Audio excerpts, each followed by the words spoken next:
Баршаңызға сәлем. Бүгін 3-ші сынып қазақ тілі 114-ші сабақ. Егер видео ұнаса соңына дейін қарап, лайк басып, комментарий жазып, және де арнаға тіркелуді ұмытпаймыз.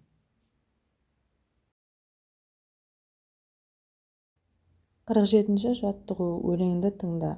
Жаңбыр. Жауа берші, жау жаңбыр, дала көркін жандандыр.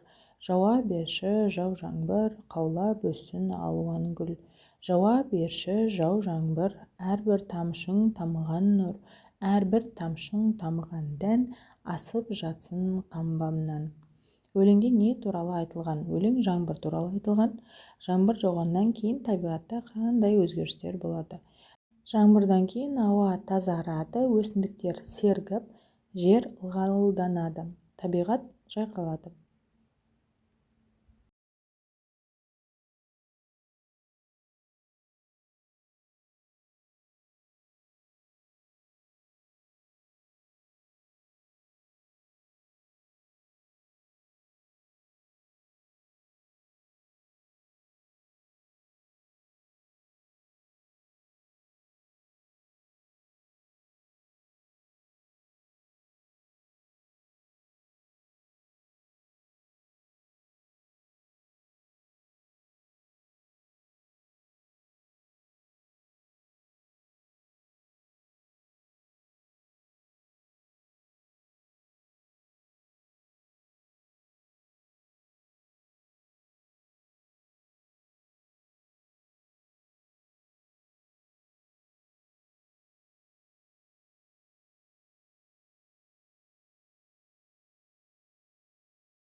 Келесі 48-ші жаттығу. Сандарды сөзбен жаз. 4, 5, 6, 7, 10, 20, 90, 18, 23, 56 және 67. Бұлардың барлығы да есептік сан есімдер. Осылай дәптерге қатесіз әдемілеп сандарды сөзбен жазып аламыз.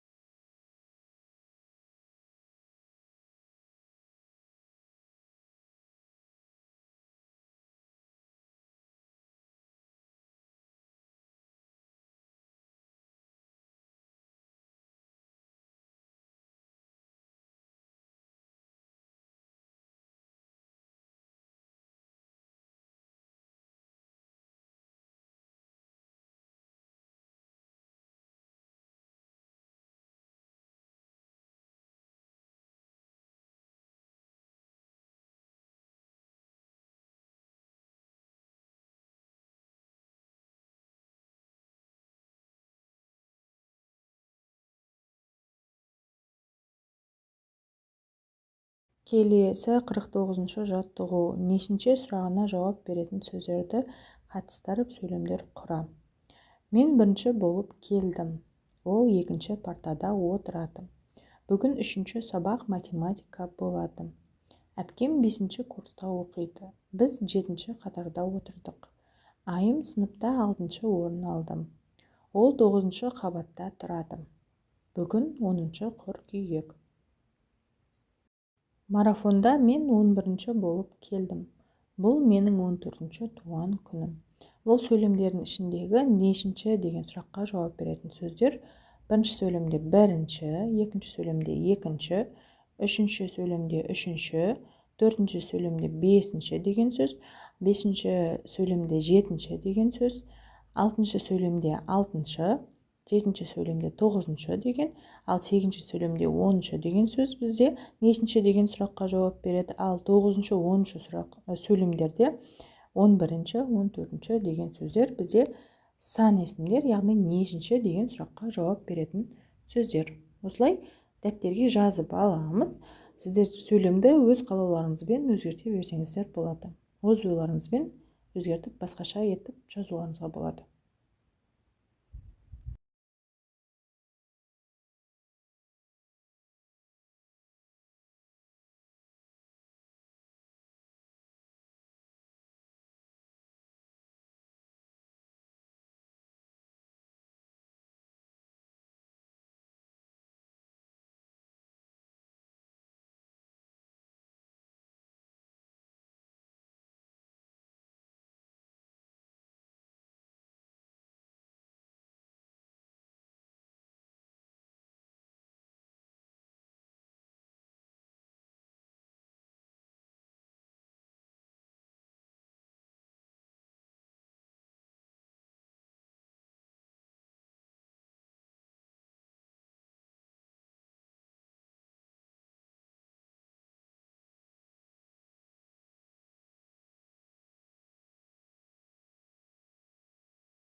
Келесі шығармашылық үзіліс. 50-ші жаттығу.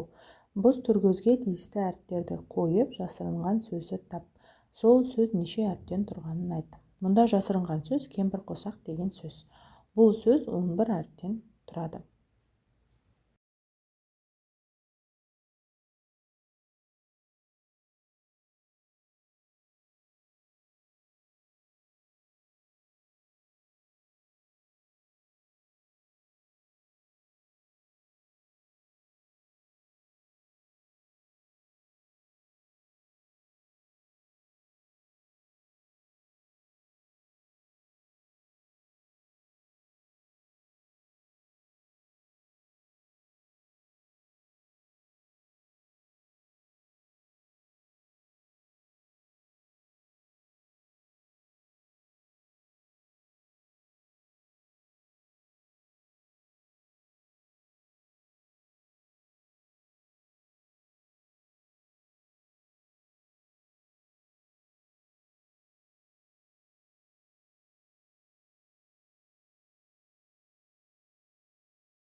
Келесі 51-ші жаттығу. Ойлан тап. Балықшылар қатар отыр, қармақтарын салып отыр. Балықшы Әшімхан ұстады 3 сазан. Балықшы Сақтаған ұстады 4 табан. Балықшы Құсайын ұстады қос жайын. Өзеннен қанша балықты ағалар аулап алыпты. Ағалар өзеннен 9 балық аулап алыпты. Яғни Әшімхан 3, оған Сақтағанның 4 табанын 4-еу қосамыз, 3-ке 4 қоса 7, ал Құсайын қос жайын, яғни 2 жайын. Сонда 7-ге 2-ні қоссақ 9. Сонда барлығы 9 балық ауланған. Осымен бүгінгі сабақ аяқталды. Егер де видео ұнаса, соңына дейін қарап, лайк басып, комментарий жазып, және де арнаға тіркеліп, достарыңызбен де бөлісуді ұмытпаймыз. Ал егер де сұрақтар туындап түсінбеген жерлеріңіз болса, комментарийға жаза отырыңыздар. Мен міндетті түрде барлықтарыңызға жауап беретін боламын.